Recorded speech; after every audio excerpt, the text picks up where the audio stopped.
Pessoal, o assunto hoje é sério, assunto de gente grande, então tirem as crianças da sala.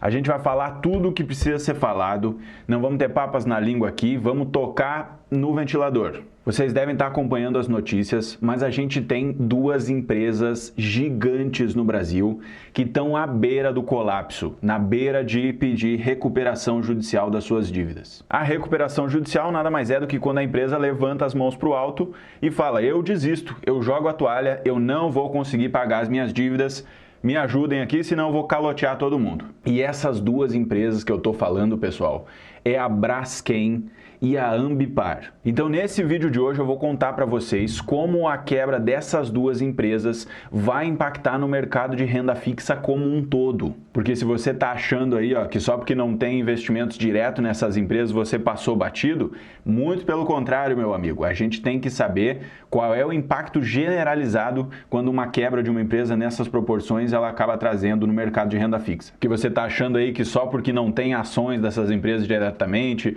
ou não tem um título de dívida dessas empresas diretamente que você saiu ileso, né? Nananina, não. Não é assim que funciona. Para quem tem investimento em fundos de renda fixa, isso aqui vai impactar bastante e principalmente se você tinha COIs lastreados em ativos dessas duas empresas. Se esse é o seu caso, inclusive, eu vou dedicar uma parte desse vídeo especificamente para falar o que vai acontecer daqui para frente. Tem vários clientes meus que eu atendo que tinham carteiras antigas de outras assessorias que vieram com COIs de emissores Braskem e Ambipar. E essas pessoas hoje estão na iminência de perder dinheiro. Então eu vou explicar para você especificamente tudo o que vai acontecer daqui para frente e o que você pode fazer. Então fica comigo até o final desse vídeo, esse conteúdo está muito especial, preparei com bastante carinho aqui para todos vocês. Mas antes, se você ainda não é inscrito aqui no YouTube, já aproveita para se inscrever, ativa o botão das notificações também, deixa o seu like nesse vídeo para me dar uma força e comenta aqui embaixo a sua opinião e principalmente se você tinha algum investimento que foi impactado diretamente pela quebra e pelo colapso dessas duas empresas. Então, pessoal, sem mais delongas, já quero mostrar aqui para vocês na tela,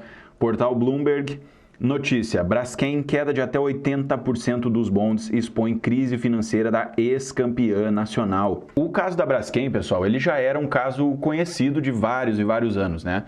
Na verdade, os problemas da Braskem, eles começaram lá na Lava Jato, isso já faz mais de 10 anos. E até hoje, a Braskem ainda tem uma participação societária da antiga Odebrecht, que hoje em dia se chama Novonor. Então já faz muito tempo que a Braskem está na iminência de pedir uma recuperação judicial, de reestruturar a sua dívida, e os investidores meio que já sabiam disso. Só que nas últimas semanas esse negócio se intensificou. Saiu uma notícia, né, de que a Braskem contratou consultorias externas especializadas para tentar dar fim logo nesse problema aí que ela tem no seu balanço, né, nas suas contas. Então aqui já fica o puxão de orelha, né, pessoal? Poxa, se a gente já sabia que a Braskem estava metida nesses rolos aí, tinha outros problemas também, né, problemas de ordem ambiental. Teve um caso da Braskem lá no estado de Alagoas, que a parte da operação da Braskem causou um dano no solo, né, um afundamento do solo. A Braskem pode ter que ressarcir tanto o Estado como as pessoas, então ela está metida em um monte de problemas dessa ordem. E quando uma empresa tem esse perfil, a gente já fica com o pé atrás, né? Não dá para sair comprando ativos dessa empresa com algo dessa magnitude assim pronto para estourar, né? Mas enfim, agora o problema já aconteceu, o mercado vai reagir a isso e a gente vai falar melhor aqui ao longo desse vídeo. E o outro caso, pessoal, o caso da Ambipar, esse aqui pegou simplesmente todo mundo de surpresa. Olha a notícia aqui na tela, ó. Crise da Ambipar expõe risco de recuperação judicial aqui no portal Jovem Pan. Gente, para quem não sabe, a Ambipar, no ano passado, ela teve uma disparada no preço das suas ações. Foi um negócio monumental. Depois eu vou mostrar aqui na tela para vocês como é que foi esse avanço aí do preço das ações. Foi uma disparada assim que até determinado ponto fazia sentido, tinha uma justificativa pelos fundamentos, mas que depois virou um negócio de euforia, de puro viés de comportamento. Não tinha um embasamento lógico, racional para que as ações subissem tanto. Foi praticamente uma bolha que acabou surgindo ali nos meses anteriores e que agora aí está à beira de estourar, né? Isso fez com que as ações da Ambipar caíssem muito e principalmente quem tinha ativos diretamente exposto na Braskem, na parte de renda fixa, também já está na iminência de tomar um calote, não vai recuperar o seu dinheiro aplicado. Mais uma notícia aqui na tela, ó. Crise da Ambipar derruba ações em 88% e expõe risco de recuperação judicial. Então, pessoal, isso aqui ó, é o aprendizado clássico para o investidor não investir seguindo manada, seguindo notícia, seguindo a onda boa do momento, a dica quente do momento. Imagina só um cara que comprou um pouquinho atrasado só as ações da Ambipar. Ele entrou, ficou com algum lucrinho agora, mas agora tomou um tombo de 88%. Esse cara nunca vai recuperar esse dinheiro. Então, quando você vai investir em ações, você tem que saber o que você está fazendo, você tem que ter cautela, tem que tomar cuidado. Não dá para simplesmente sair seguindo aí o que todo mundo está fazendo, o efeito manada, né? Olha o que eu estava dizendo aqui em relação às ações, ó. Em 2023 ela vinha mansinha aqui, tudo de boa. Aí 2024, finalzinho do ano, as ações dispararam absurdamente.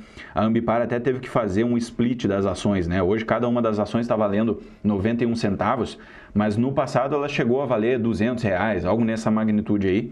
Só que aí, para ela se tornar mais líquida, eles acabaram fazendo o split das ações, né? E aí, gente, olha só, ela subiu demais e agora, imagina só, o cara estava por aqui, né? E as ações caíram, voltaram para o patamar aqui embaixo. Está até, inclusive, mais desvalorizado do que antes de começar todo esse surto, aí, esse fenômeno de disparada do preço das ações. Ó, desde que começou todo esse caos aí, as ações já caíram 93%, gente, quase 94%.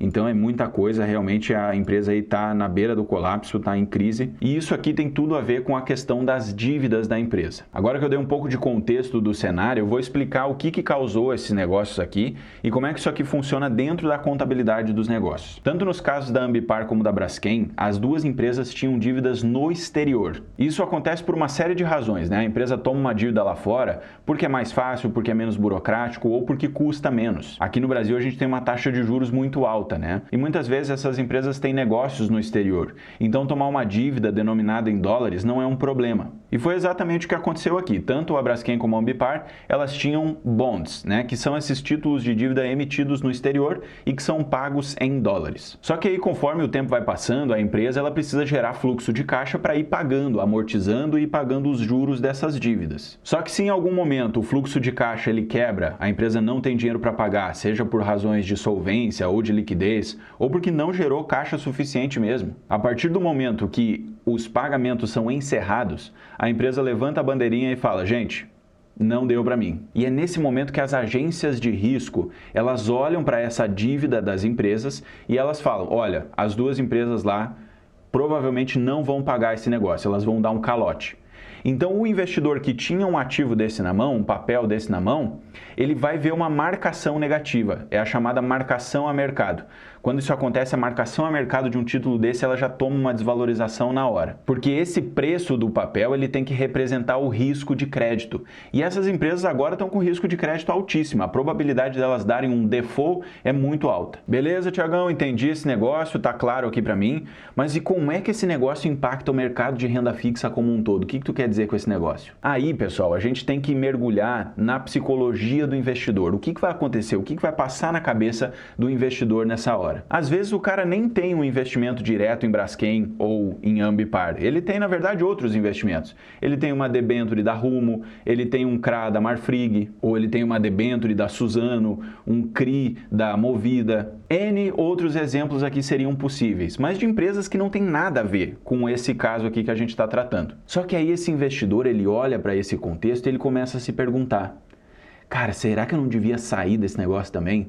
Mesmo que a Suzano aqui, ela não tem nada a ver com a história, mas eu podia vender esse negócio e me livrar logo desse risco, né? E é exatamente isso que acontece, é um efeito de liquidação em massa. As pessoas às vezes nem têm esses ativos diretamente, mas elas vendem outros ativos, porque elas querem ser cautelosas, elas não querem a chance de dar problema no dinheiro delas. E lembrando, né, pessoal, aqui a gente está falando de crédito privado. Eu já fiz um vídeo aqui explicando tudo sobre renda fixa, então assistam aqui, vou deixar nos cards. Mas esse crédito privado que a gente está tratando, ele não tem nenhum tipo de garantia externa. Então é diferente dos CDBs, por exemplo, dos ativos bancários, que tem a cobertura do fundo garantidor de crédito. Aqui não tem nada disso. As únicas garantias que tem nesse tipo de operação é a que a própria empresa fornece. E muitas vezes são garantias fracas. Do tipo, se tudo der errado aqui, eu vendo uma máquina, eu vendo um trator, sei lá, e pago os meus credores, né? Só que aí até a empresa conseguir vender aquela máquina e pagar para os credores, o investidor ficou lá esperando na fila. Então é assim que funciona, tá, pessoal? E outra coisa importante, nesse tipo de investimento existe o que a gente chama de assimetria de risco. Então se o cara investe numa debênture, num CRI, num CRA, seja da empresa que for, tá? Qualquer empresa. O melhor cenário de todos é o cenário em que dá tudo certo, não tem nenhum problema ao longo do caminho. Só que nesse cenário, o investidor ganha a taxa de juros da renda fixa. Ele vai ganhar lá CDI mais 3%, IPCA mais 8%, ou, sei lá, 16% pré-fixado, qualquer coisa. Ele vai ganhar a taxa de juros que o título estava oferecendo. Só que no pior cenário, que é um cenário como esse que a gente está vendo agora, o investidor pode perder tudo. Ele pode perder 100% do dinheiro, pessoal. Então, olha a assimetria. Se tudo der certo, a gente ganha um rendimento que é limitado, que é fixado na taxa de juros da renda fixa. E se tudo der errado, o cara pode perder tudo. Então, se dá errado, perde tudo, e se dá certo, ganha uma taxa fixa. Aí não faz sentido, né, pessoal? É uma assimetria aqui que, obviamente, não compensa para o investidor. Pô, Tiagão, então tu está dizendo que tem que ficar de fora desse negócio, não dá para investir em crédito privado, isso aqui a gente tem que ignorar, fingir que não existe. Muito pelo contrário, meu jovem. Calma lá que tem um jeito certo de investir em crédito privado e é disso que eu vou falar a partir de agora. O jeito certo de investir em crédito privado é pensando da seguinte forma. Para eu conseguir mitigar esse risco de calote, a gente precisa diversificar os emissores dessas dívidas.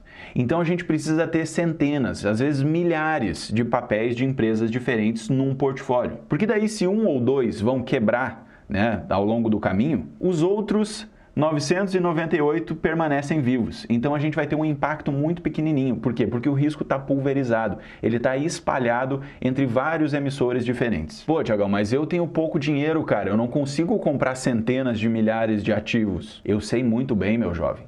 E para isso existe um mecanismo de investimentos que vai fazer com que você pulverize esse risco investindo num único ativo só. Eu estou falando dos fundos de renda fixa. E aqui, em particular, dos fundos de renda fixa de crédito privado. E aí, pessoal, para quem investe nos fundos de renda fixa de crédito privado, num cenário como esse daqui, ele vai sofrer também. E eu vou mostrar exatamente isso que eu estou falando aqui agora. Eu peguei um exemplo aqui, pessoal, de um fundo que é muito famoso, que é o fundo da gestora Sparta. Ele é um fundo conhecidíssimo aí no mercado e presta atenção aqui, isso aqui não é uma recomendação de investimentos, tá? Segura essa mão aí. Eu só vou pegar ele como exemplo para explicar o que eu estou falando. Então, olha só, esse aqui é o fundo da Sparta, ele é um fundo de crédito privado, ó, Sparta Top, renda fixa, crédito privado. Então, ele é um fundo de crédito privado. E olha só o que aconteceu, gente. Eu vou mostrar aqui para vocês, ó, nos últimos 6 meses, ó. O fundo da Sparta é essa linha verdinha. Olha só aqui, ó, no finzinho de setembro ele teve uma queda na cota. Só que olha só, gente, ele estava rendendo 6,83 e passou a render 6,6. Então foi uma queda de 0,2, uma queda pequenininha, 0,2%, mas que caiu aqui na cota, né? Ele vai marcar na cota. Isso aqui é reflexo direto dessa queda, dessa marcação a mercado nos ativos de renda fixa. Muito provavelmente o fundo da Sparta ele tinha alguma exposição, seja em Ambipar ou seja em Braskem, ou até em outros ativos que marcaram negativo por uma pressão forte de vendas, né? Então, aconteceu isso aqui e o fundo marcou, né? Teve um prejuízo, mas foi um prejuízo muito pequenininho, que é efeito dessa pulverização do risco que eu expliquei para vocês ali antes. Querem ver um outro exemplo aqui, pessoal? Mas um outro exemplo de gente grande, tá? Um exemplo casca grossa aqui para vocês. Olha como foi a cota do Sparta em janeiro de 23. Aqui, pessoal, vocês vão lembrar muito bem que foi o caso lá do escândalo das lojas americanas. Esse momento aqui da história, ele foi muito mais grave do que esse que a gente está passando agora. E olha só como se comportou aqui o fundo da Sparta. Ele teve essa queda no gráfico, né? A cota marcou negativo e depois de um tempo ele se recuperou, voltou a render acima do CDI e performar legal aqui, ó. Então esse tipo de situação ele é muito comum, inclusive até acontece com certa frequência, tá? Com mais frequência do que a gente gostaria, mas faz parte aí do investimento em crédito privado quando a gente investe nesse tipo de ativo aqui. Aí o investidor, obviamente, vai olhar para mim e vai perguntar o seguinte, né? Pô, Tiagão, mas compensa botar nesses fundos aí, cara? Pô, esse negócio parece meio arriscado para eu ganhar só do CDI ali, alguma coisa assim, né, cara? Aí eu vou te devolver a pergunta, bonitão. O que você prefere? Você prefere investir nesse negócio, ficar ganhando do CDI ali por, sei lá, por 18 meses a fio, e aí uma hora ou outra ter um pouquinho de volatilidade e perder só 0,2%, porque a gente mostrou aqui, hein? Foi só 0,2% de queda. Ou você prefere tomar uma trolha de 100% de prejuízo aí do dia para a noite, investindo direto nos papéis? A resposta é óbvia, né? Não tem nem que pensar.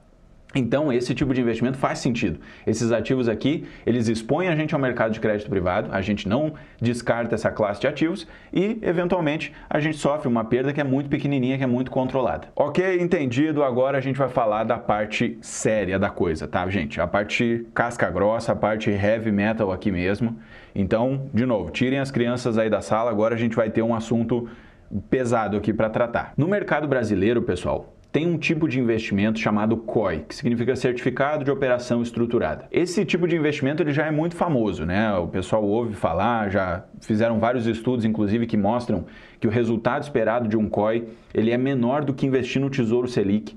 Então é um investimento que já é meio consagrado, assim, no sentido de o pessoal sabe que é ruim, o pessoal sabe que não dá certo na maioria das vezes. E agora, mais recentemente, surgiu no mercado um novo tipo de COI, que é um COI chamado de COI Bond Repack. No inglês é como se fosse um COI que faz uma repaginada, né? Ele dá uma repaginada nos bonds, que são esses títulos de dívida emitidos no exterior. E aí qual que era o argumento, tanto de vendas como da construção desse produto? Ora, o investidor brasileiro, ele não consegue entrar no mercado internacional e comprar um bond da Braskem, por exemplo, ou um bond de uma outra empresa que foi emitido em dólares lá fora. Muitas vezes é necessário um investimento mínimo alto, o cara precisa comprar pelo menos 10 mil dólares, 50 mil dólares, então não é um investimento acessível, não é democrático desse ponto de vista. Aí o que as instituições financeiras começaram a fazer? Elas pegaram esse bonde lá fora, repaginaram ele, ou seja, emitem um COI aqui no Brasil que tem o lastro num bonde lá no exterior. E aí tudo que aquele bonde paga de cupons, de juros, o investidor recebe igual na conta dele aqui no Brasil. E ele pode comprar um pedaço fracionado, então ele pode investir com R$1.000, com R$5.000, com R$10.000,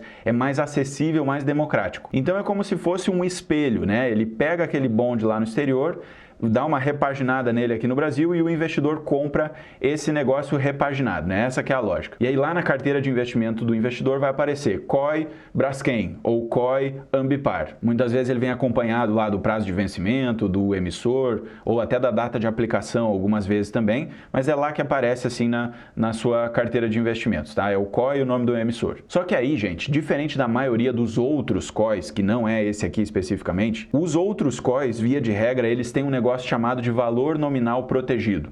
Ou seja, se o investidor ele aplica 10 mil, na pior das hipóteses ele recupera os 10 mil. Ele não vai perder pelo menos o valor nominal, ele perde só o juro do período ali se tudo der errado. Nesses COIs aqui, que são os COIs atrelados a bonds, não tem o valor nominal protegido. Esse aqui é um tipo de COI, valor nominal em risco. E aí, gente, vários investidores que vieram até mim, vieram me procurar, e também investidores que já trabalham comigo, clientes meus aqui da consultoria, mas que trouxeram das assessorias antigas esse tipo de investimento aqui, agora o negócio ficou sério mesmo, é problema na vida deles, tá? O que vai acontecer?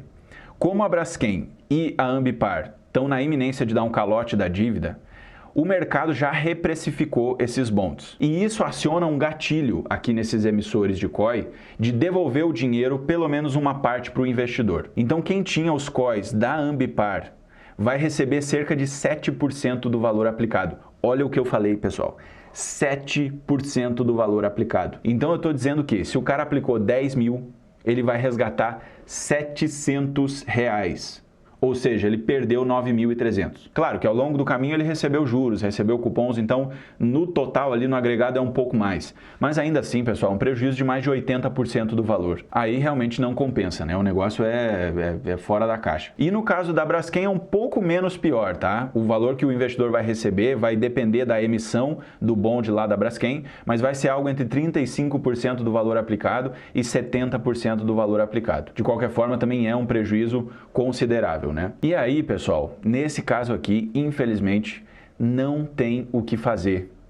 A merda já foi feita, a cagada já tá aí, já aconteceu. Agora é aprender com o erro, pegar essa graninha aí de volta que sobrou, reinvestir em outras coisas, se livrar desse COI de uma vez e seguir a vida, né? Seguir o investimento, seguir com esse aprendizado. Eu sei que é difícil, é uma situação complicada, espero também do fundo do coração que você não tinha muita exposição no investimento como esse, porque senão seu patrimônio vai ter sido bastante comprometido e realmente fica aí a lição, né? Fica o aprendizado. E eu particularmente fico muito triste com essa situação, porque eu sei que vai ter vários casos de investidores que vão ficar absolutamente traumatizados com uma situação como essa. Vai ter gente que vai ter repulsa, que vai ter asco de profissionais como eu, de gente que trabalha no mercado financeiro. Só que esse tipo de situação ele é muito atípico.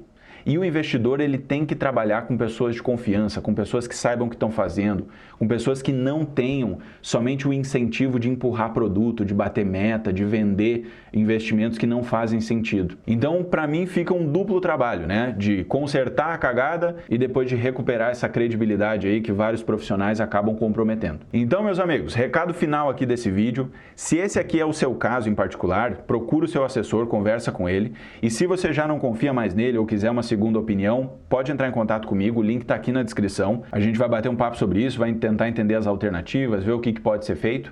Em alguns casos, você nem está nesse rolo todo aqui, tá? Pode ser que você tenha esses COIs ou algum ativo emitido por essas empresas mais antigo, que daí é uma situação diferente, a gente pode avaliar com mais calma. E se esse também não é o seu caso, se você está longe disso tudo aqui, mas quiser uma conversa comigo para investir comigo, para fazer parte aqui da minha consultoria, entra no link aqui da descrição. A nossa primeira conversa ela é gratuita, sem nenhum custo. E aí, se você gostar, se fizer sentido, aí a gente prossegue depois para a consultoria em definitivo, tá certo? Então, gente, não esquece de se inscrever aqui no canal, deixa o seu like, comenta também a sua opinião, como é que você se sente aí com essa questão como um todo. Muito obrigado por assistir até aqui, um grande abraço a todos e até a próxima!